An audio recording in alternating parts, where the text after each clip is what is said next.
मंत्री हाँ हमने आकर बांचे तो हैं, इस जातिवाद के विषधर के फन पर चढ़कर नाचे तो हैं, इस जातिवाद के विषधर के फन पर चढ़कर नाचे तो हैं, इस भ्रष्ट तंत्र के अंदर को बड़ा आगे ललकारा तो है, धीमा ही सही पर एक तमाचा इसके मुंह पर मारा तो है, धीमा ही सही पर एक तमाचा इसके मुंह पर मारा तो है।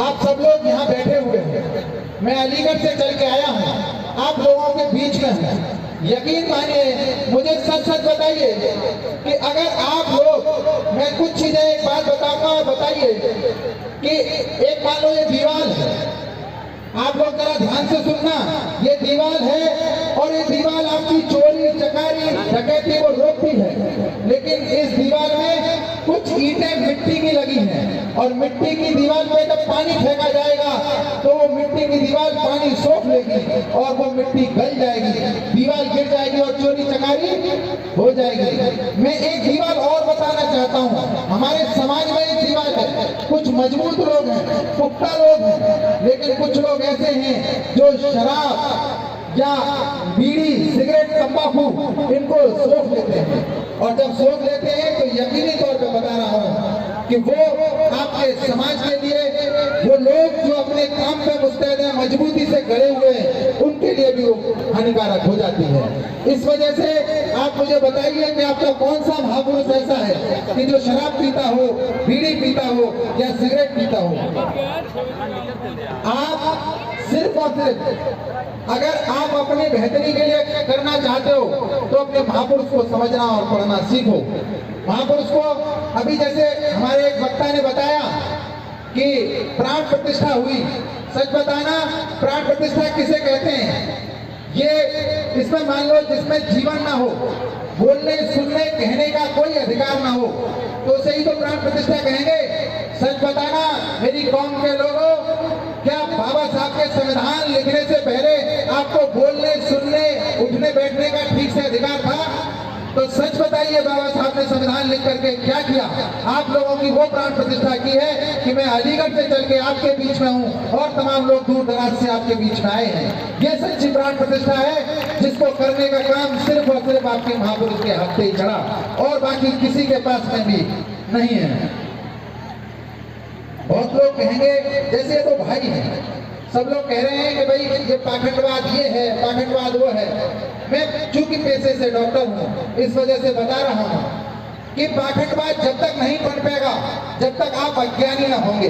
जैसे दो भाई हैं, एक भाई है पढ़ा लिखा है और एक अनपढ़ है, दोनों के शरीर में लाल लाल छोटी छोटी फुंसियां हुई। अगर मान लीजिए जो अनपढ़ है वो छोटी छोटी फुंसियों को क्या डायग्नोस करेगा जानते हो? कि मेरे शरीर पे माता निकली है, और जिसके शरीर पे माता निकली है वो इसका इलाज कहाँ करवाने जाएगा? ओझा बाबा के पास में। और जिसके शरीर जो पढ़ा लिखा है वो ये सोचेगा कि मुझे चिकन पॉक्स हुआ है और इसका इलाज कराने कहाँ जाएगा? वो डॉक्टर के पास जाएगा। अब सच बताना, जो ओझा बाबा के पास में गया उसने अपनी जिंदगी तबाह करी, अपनी आंखें गंवा दी। ये किसकी वजह से हुआ? क्या किसी पाखंडी ने इसकी जान ली है? इसकी अज्ञानता ने? इस वजह से अपने बच्चों को जरूर पढ़ाओ। मैं 4 लाइनें आपको देना चाहूंगा। इस तरह हौसले आजमाया करो, मुश्किलें देखने कर मुस्कुराया करो, धोने वाले भले कम ही खाया करो, अपने बच्चों को लेकिन पढ़ाया करो।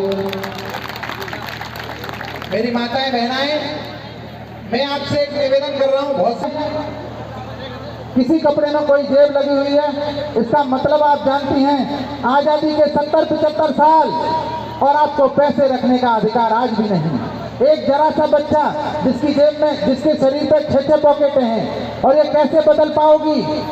मेरी बिटियाओं, अगर इसे बदलना चाहती हो तो एक बात ध्यान रखना, आपको पढ़ना होगा। पढ़ोगे कैसे? जब पढ़ लिख करके आप डॉक्टर बनी तो जो एप्रॉन पहनोगी उस एप्रॉन में जेब होगी। जब तुम वकील बनी तो जो कोट पहनोगी उसमें भी जेब होगी। जब तुम दरोगा बनी जो वर्दी पहनोगी उसमें भी जेब होगी। और महीने के महीने जब तुम्हारी तनख्वाह आएगी तो निश्चित तौर पे तुम पैसे रखोगी और तब तुम कहोगी तुम आजाद हो।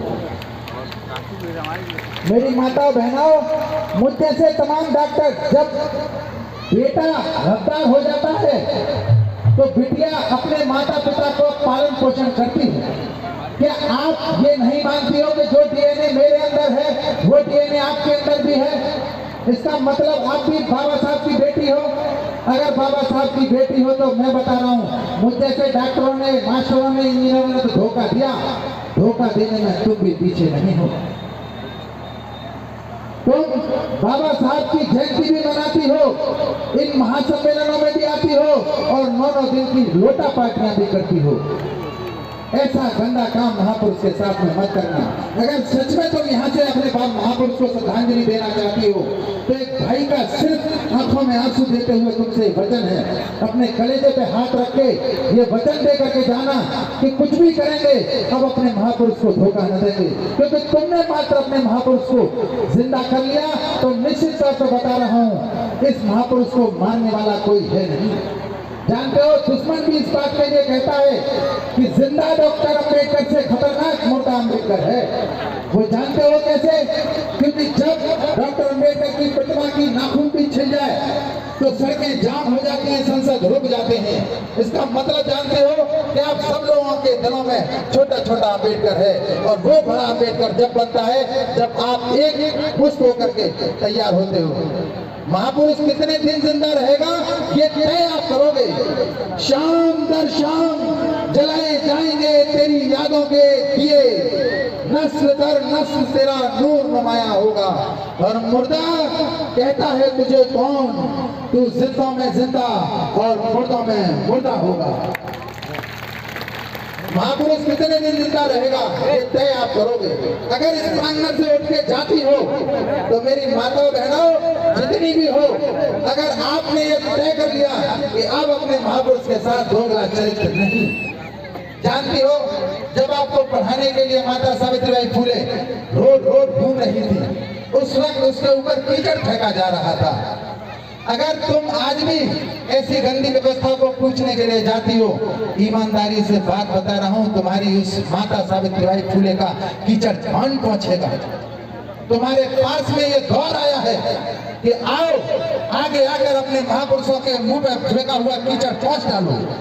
और मेरी बिटियाओं, मैं तुम्हारा भाई हूं और तुमसे कह के जा रहा हूं कि जब तुम बड़ी हो जाओ, शादी लायक हो जाओ, तो जब तुम्हारी शादी हो तो अपने पिताओं से कहना पापा आपने हमें पढ़ाया लिखाया, किसी काबिल बनाया, लेकिन अब आप हमें शादी में दहेज में कोई गाड़ी मत दीजिए, सोने की चैन भी मत दीजिए, कोई 50,000 की गड्डी भी मत दीजिए। अगर आप हमें देना दहेज में तो कोई डिग्री या डिप्लोमा देना, क्योंकि डिग्री डिप्लोमा लेकर के अगर तुम ससुराल गई तो यकीनी तौर पर बता रहा हूँ कि तुम रोज गाड़ी खरीदोगी, रोज सोना खरीद पाओगी। मेरी बातें अपने ऊपर इस वजह से हो रहा, क्योंकि ये तय बता रहा हूँ, यहाँ मात्र ऐसे प्रोग्रामों में आने से कुछ न होगा। डॉक्टर अम्बेडकर कह रहे हैं तुमसे कि पढ़ो, to educate, to educate, to organise. बहुत सारे लोग कहेंगे कि भाई फला संगठन के हैं हम, इनके संगठन के हैं। मुझे सारे लोग बताइए कि अगर 30 से 35 साल की कुछ महिलाएं एक जगह बैठी हैं, उनकी बातों के केंद्र में देश की जीडीपी होगी या फिर अपनी सांस की समस्या, अपनी सांस की समस्या। अगर 50 से 60 साल की कुछ महिलाएं अगर एक जगह बैठी हैं तो उनके बातों के केंद्र में देश की बेरोजगारी होगी, अपनी बहुओं की समस्या।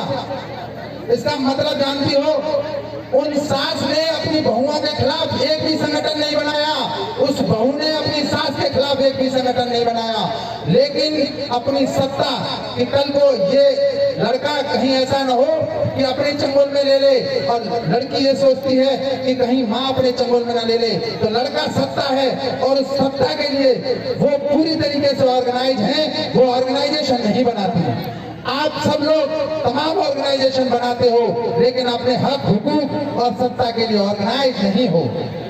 आप ऑर्गेनाइज होइए, ऑर्गेनाइजेशन बनाने से कुछ न होगा। आप सब लोगों ने मुझे सुना है, मैं 4 लाइनें आप लोगों को जरूर दूंगा कि ऐसे लोगों को भी पहचानिए जो आपके वोट, आपकी तमाम चीजों का शोषण करते हैं। कि 7 जब तक आस्तीनों के न मारे जाएंगे, 7 जब तक आस्तीनों के न मारे जाएंगे, हौसला कितना भी हो, हम जंग हारे जाएंगे। बाहर के दुश्मनों का फिर करेंगे फैसला, पहले ये घर के जाहिर सुधारे जाएंगे, पहले ये घर के जाहिर सुधारे जाएंगे। मैं संकल्प की दूंगा क्योंकि हमारे बीच में कल्प रहा ललका, तुम्हें संकल्प रहा ललका, 60 साल से मिशन अधूरा, छूटा क्यों मझधार, तुम्हें संकल्प रहा ललकार। जिसने तुम्हें पढ़ाया पढ़कर, जिसने तुम्हें पढ़ाया पढ़कर, जिसने तुम्हें जगाया जग कर, पढ़ा सके ना जगा सके तुम, पढ़ा सके ना जगा सके तुम, न किससे उसके सुना सके तुम, मिला वजीफा ना लौटाया।